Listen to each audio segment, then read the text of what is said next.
LFM. L'invité de Julie Marty. On parle foot ce matin, mais pas d'Euro pour une fois. Et non, le calendrier de la saison de foot 2024-2025 a été dévoilé mardi. Yverdon Sport reprendra le chemin de la Super League.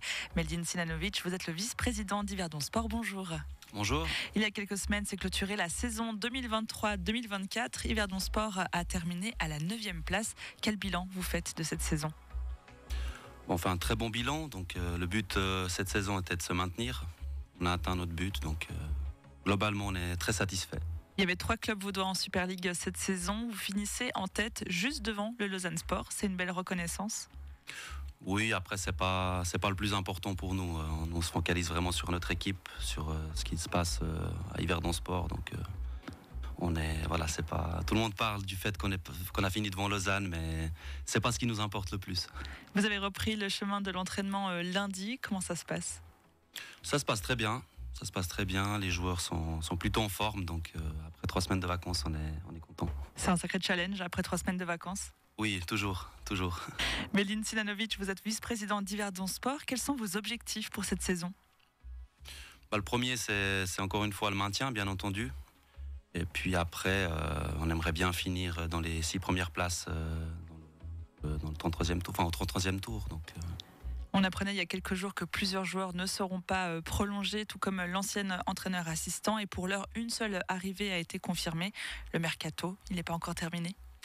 Non, le mercato, il fait que de commencer. Comme je disais, avec l'Euro, on est un petit peu dans l'ombre. Donc, il y a beaucoup d'équipes qui attendent, qui jaugent un petit peu. On a encore le temps. Ça va être très très long jusqu'à fin août. Jusqu'à fin août, l'Euro va être décisif. Comment la Nati va jouer ? Est-ce que ça va jouer un rôle dans le mercato ? Alors, un petit peu, pas énormément. Le mercato suisse, je pense qu'il n'est pas.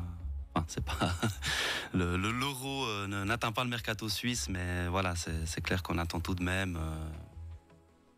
Voilà. Vous attendez, très bien. Depuis octobre 2023, Alessandro Mangiaratti est l'entraîneur d'Yverdon Sport. Il avait été nommé en cours de saison au mois de novembre et il a signé pour une saison de plus. C'est donc une saison concluante pour lui. L'objectif a été atteint, donc il n'y a pas de raison de ne pas prolonger.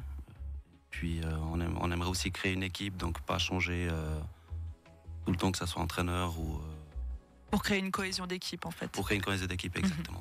Meldin Sinanovic, on recevait le Lausanne Sport il y a quelques semaines qui nous disait être content de la fréquentation des matchs, que le public était au rendez-vous cette saison. Pour vous aussi, vous faites le même bilan ? Oui, on a plus que doublé, presque triplé l'influence par rapport à la saison Challenge League. Donc oui, on est très content aussi. Oui. Le prochain match, ce sera à la fin du mois, le 29 juin. Vous affrontez le Lausanne Sport. C'est un match amical, mais quand même, c'est toujours un petit peu particulier d'être face au LS. Alors c'est toujours particulier, bien entendu.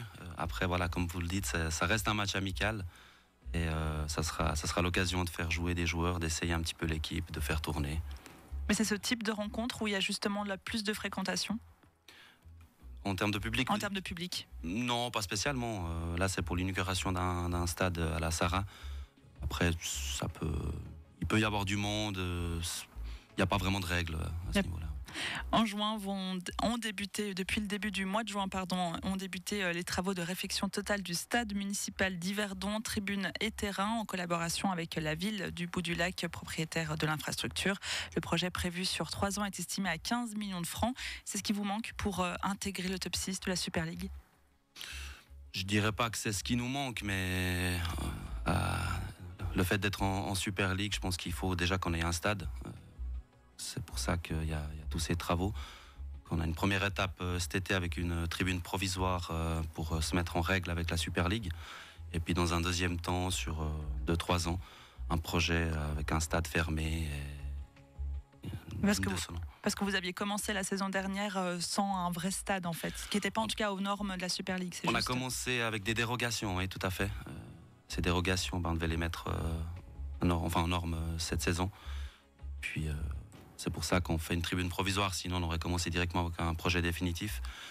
Mais un projet définitif demande entre 6 et 10 mois, si ce n'est plus, de mise en place. De mise à l'enquête, etc. Donc c'est juste pas possible le faire pour démarrer la saison.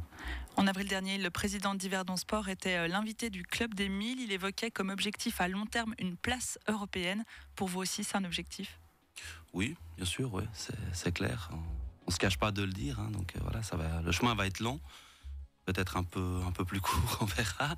Mais oui, clairement, ouais, clairement. La vente des abonnements a débuté. Toutes les informations sur yverdonsport.ch. Meldine Silanovic, vous êtes le vice-président d'Yverdon Sport. Merci d'avoir été avec nous. Merci. 7h27 sur LFM.